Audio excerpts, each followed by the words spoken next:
الحمد لله رب العالمين والصلاة والسلام على نبينا محمد وعلى آله وصحبه أجمعين أما بعد. On va faire, Inch'Allah, une petite vidéo explicative sur التدرج في طلب العلم ولا سيما في مادة العقيدة, sur les étapes à franchir pour espérer devenir talib al-ilm, étudiant en sciences, et notamment dans les livres à étudier. Quels sont les livres à étudier pour devenir talib al-ilm, étudiant en sciences? Sachant que la base, c'est que la science s'étudie chez les ulama, chez les savants, ou dans les grandes universités islamiques. On n'étudie pas ça tout seul chez soi dans des livres. Sinon, on finit comme des Rachid el-Jay et compagnie, qui ont lu tout seuls dans leur coin, dans leur chambre, et qui se sont auto-proclamés imams et qui ont ensuite égaré les gens plus qu'ils ne les ont guidés. Donc la base, bien évidemment, c'est d'étudier ces livres-là auprès des savants compétents. Ou à défaut, nous qui vivons en France, qui vivons en Belgique, qui vivons loin des savants, à défaut au moins, avec la lecture de ces livres, on écoute leurs audios. Et à défaut d'écouter leurs audios, car ça vous fera travailler notamment la langue arabe, on lit leurs shuruh, on lit leurs explications. On ne se fait pas ses propres explications soi-même. Donc, j'ai pour dessein, Inch'Allah, de faire une playlist dessus, une série de quels sont les livres à étudier dans chaque matière. Et bien évidemment, Al-awwal fal-awwal wal-aham fal-aham, on commence par le plus important, c'est la matière de la croyance, le dogme, al-aqida.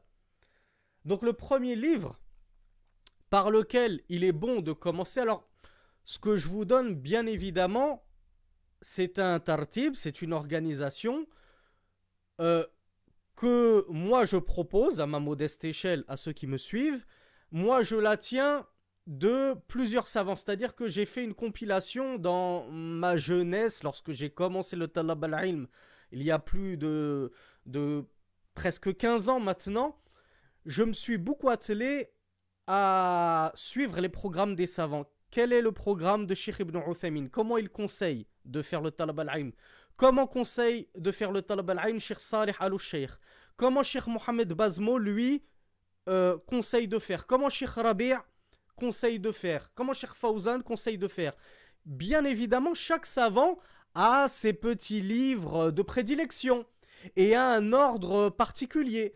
Mais j'ai essayé de faire une synthèse de tous ces livres recommandés par les savants et de vous en donner un ordre global qui englobe justement un petit peu tous les programmes des savants. Alors, je vous le dis déjà dès le départ, je ne vais pas vous citer tous les livres de la Aqidah qu'il convient d'étudier.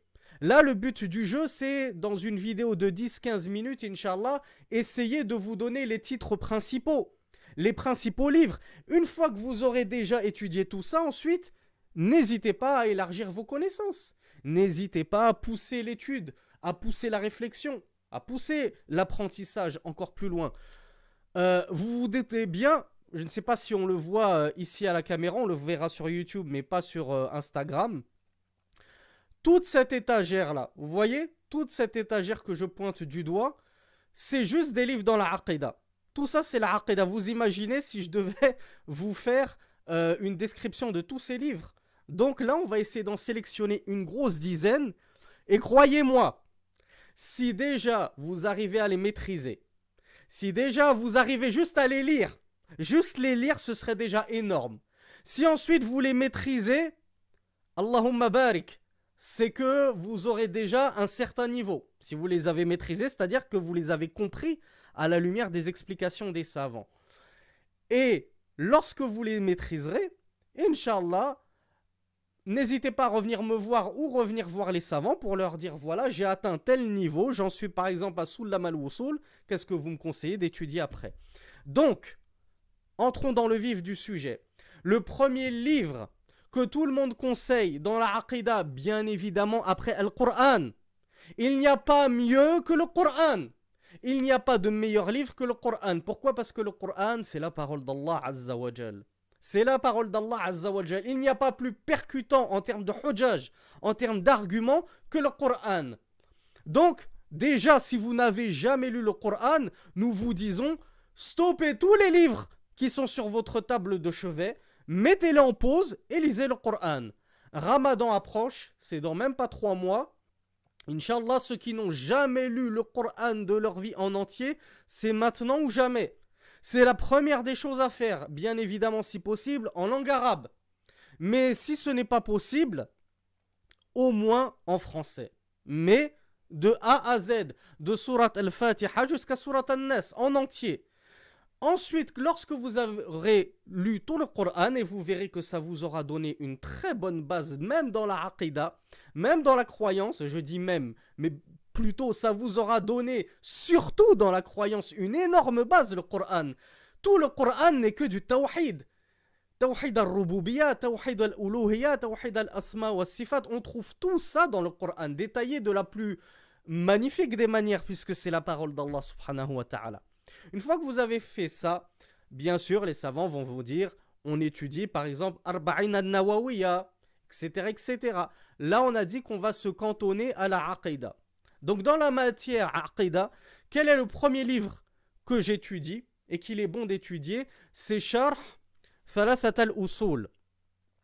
Le premier livre qu'il est bon d'étudier, c'est Thalathat al-Usul, les 3 fondements de Shaykh al-Islam al-Thani, Mohammed ibn Abdel Wahhab, rahimahullah. Et comme vous le voyez, moi, je dispose d'une compilation. C'est-à-dire qu'il y a plusieurs shuruh. Si vous arrivez à mettre le grappin dessus, c'est un khayr.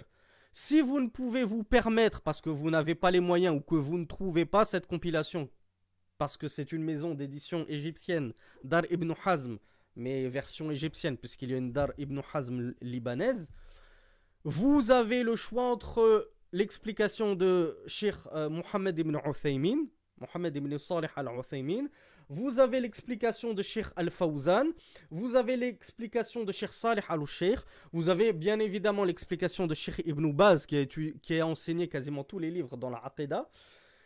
Et si vous ne deviez en retenir qu'un, moi j'ai un coup de cœur pour Cheikh Mohammed ibn Salih al-Uthaymin, c'est avec lui que j'ai grandi, c'est avec lui que j'ai tout appris grâce à Allah subhanahu wa ta'ala. Donc forcément, j'aurais toujours un grand coup de cœur à Ibn Uthaymin. Si je devais vous dire, si vous deviez me dire, préconise-moi une seule explication au détriment de toutes les autres, je vous dirais Cheikh Mohammed Salih al-Uthaymin, rahimahullah, parce que je sais que c'est complet. Il y a tout, il y a tout. Mais si vous préférez lire l'explication de Cheikh Salih al-Sheikh, celle de Ibn Baz, celle même de Ibn Qasim al-Najdi, ou bien celle de Cheikh Salih al-Fawzan, parmi nos contemporains, hafizahullah, il n'y a aucun souci. Barakallahu fikum, n'oubliez pas ce que je vous ai dit au tout début, à partir du moment où vous étudiez avec les gens de science, vous êtes sur un radeau de sauvetage. Vous êtes sauvés. Vous ne coulerez pas bi'idhnillah, subhanahu wa ta'ala. Mais celui qui prend juste le matn, Thalathat al-Usul, je l'ai acheté à 1 € à la librairie. Je le lis et je commence à me faire ma propre explication parce qu'il y a un truc que j'ai pas trop compris. J'ai cru l'avoir compris comme ça. Je retourne pas aux explications des ulama. Je me dis c'est pas grave. Et puis le lendemain, dans ma tête, il est resté ma mauvaise compréhension. Là, c'est grave. Là, c'est dangereux. Donc, toujours revenir au shuruh des ulama. Donc, number 1, le premier sur la liste à acheter Thalathat al-Usul avec un sharh. Pas juste le matn. Si vous achetez le matn, c'est bien. Mais ne l'étudiez pas seul si vous ne voulez pas vous noyer et couler. Et si vous voulez une explication, une seule, celle de Mohammed Ibn Salih al-Uthaymin, rahimahullah. Et ceci pour tous les livres qu'il a fait. Ibn Uthaymin dans toutes les matières. Si vous n'aviez qu'un seul cheikh à suivre, fit dunya, suivez cheikh Ibn al-Uthaymin, rahimahullah. Et rarement on a connu de cheikh avec Ibn Baz qui ont fait autant l'unanimité dans le monde musulman. Partout. Ibn Baz Et Cheikh Mohammed ibn Salih al-Uthaymin, c'est très rare qu'on leur trouve des détracteurs. Alors que Cheikh al-Albani, par exemple, on peut trouver des gens qui vont le taxer d'irja. Lui, il était mourgiste. Cheikh Rabi', on va trouver ses détracteurs. Cheikh Muqbil aura ses détracteurs. Mais en général, Ibn Baz et Ibn Uthaymin n'ont quasiment aucun détracteur, si ce n'est ceux qui ont le cœur malade, comme certains soufis de Wahdat al-Wujud et les Karkariya, etc., etc. Deuxième livre que je vous enjoins à étudier, Al-Qawa'id al-Arba'. Al-Qawa'id al-Arba', qui est toujours de Cheikh Mohammed ibn Abdel Wahhab, rahimahullah. Et pareil, vous allez trouver une explication de Cheikh Saleh al-Sheikh. Vous trouverez, je crois qu'il y a aussi une explication de Cheikh al-Fawzan. Moi, je les ai toutes. Hein. Vous vous doutez bien que on remplit pas des étagères comme ça avec un exemplaire pour chaque livre. Moi, pour chaque livre, j'ai quasiment toutes les explications par la grâce d'Allah subhanahu wa ta'ala. Chacun jette son argent là où il veut. Il y en a qui collectionnent les sacs à main, il y en a qui collectionnent les chaussures. Moi, j'aime collectionner les livres. J'espère que ce n'est pas un péché de luxure et de gourmandise sur lequel Allah subhanahu wa ta'ala me tiendra à rigueur. Mais là, par exemple, c'est le charh de Cheikh Saleh al-Sheikh. Et regardez à quel point il est concis. Regardez, il ne fait que 45 toutes petites pages. Regardez comme c'est écrit, c'est espacé et tout. C'est très très facile à lire. Et c'est un livre exceptionnel, hein, malgré sa concision. C'est un livre que tout talib al-ilm doit absolument étudier. On l'étudie celui-là en deuxième, ou bien on étudie celui-là en deuxième. Et peu importe lequel vous prenez en deuxième et lequel vous prenez en troisième, l'ordre n'est pas trop important pour ces deux-là. Car ce sont deux petits livres. Celui-là, c'est Sittat al-Usul, qu'on trouve aussi sous le nom de Al-Usul as-Sitta, et qui est toujours de Cheikh al-Islam Mohammed ibn Abdel Wahhab, rahimahullah, le grand revivificateur du Tawhid et de la Da'wa, fi Najd. Encore une fois, Sittat al-Usul, donc en numéro 3, mais on peut le lire en deuxième position et le faire suivre par Al-Qawa'id al-Arba'. Vous allez trouver pléthore de shuruh. Ici, c'est le Cheikh de Salih al-Fawzan. Et vous avez d'autres shuruh que celui de Cheikh Salih al-Fawzan. Encore une fois, il est très très simple. Mon édition se trouve en 55 pages. 55 pages, très facile à lire. Il faut absolument le lire. Oups.